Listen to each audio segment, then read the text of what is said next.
Sobat Uniker tercinta, ketemu lagi dengan jalan-jalan unik. Kali ini saya akan membahas mengenai Sunan Kudus dan ajarannya. Sunan Kudus dengan nama asli Syed Jafar Shadiq Asmad Khan ini, lahir di salah satu kota santri daerah Jawa Tengah. Beliau merupakan anak dari Sunan Ngudung atau Raden Usman Haji, yakni Panglima Perang Kesultanan Demak. Sedangkan ayah Sunan Kudus adalah putra kandung Sultan Sayyid Fadal Ali Murtaza. Mereka hijrah ke tanah Jawa untuk menyebarkan agama Islam.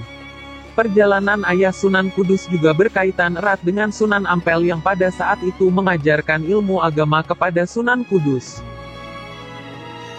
Istri beliau adalah adik dari Maulana Mahdum Ibrahim atau Sunan Bonang, yang sama-sama berguru ke Sunan Ampel.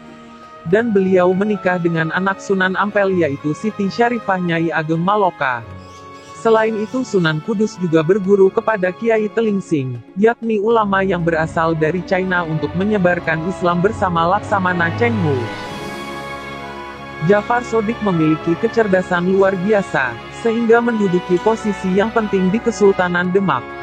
Antara lain, yakni penasihat Khalifah, Kadi, Panglima Perang, Mufti, Imam Besar, Mursyid Tarekat.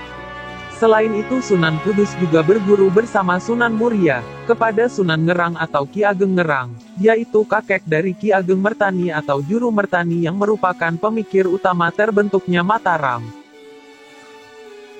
Ajaran Sunan Kudus tidak jauh berbeda dengan Sunan lainnya, seperti Sunan Kalijaga, yang dalam syiar Islam menggunakan pendekatan kebudayaan, seperti tembang atau wayang dan kebudayaan lainnya.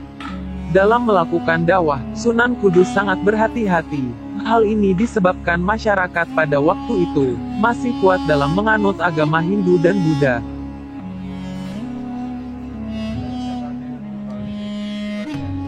Inilah ajaran Sunan Kudus yang patut kita tauladani. 1. Toleransi.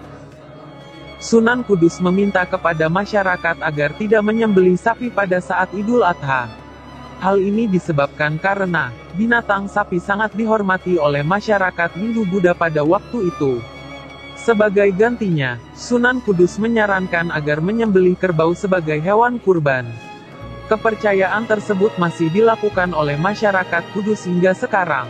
Sikap toleransi yang diajarkan beliau menjadi kunci, agar masyarakat sesama muslim bisa hidup rukun berdampingan, dengan sesamanya, dan golongan lain yang berbeda agama.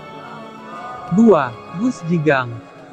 Ajaran Sunan Kudus berikutnya adalah Gus Jigang, yang mengajarkan keseimbangan hidup di dunia dan di akhirat.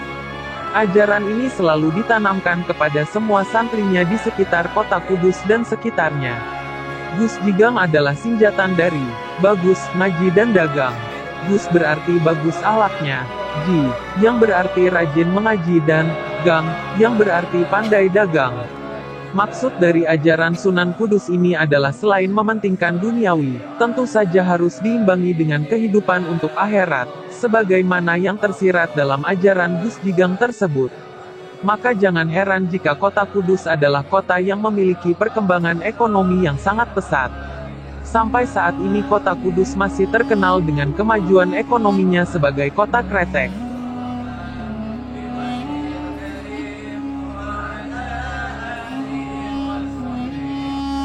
Jika kalian suka dengan video ini, silakan subscribe dan tekan tombol loncengnya.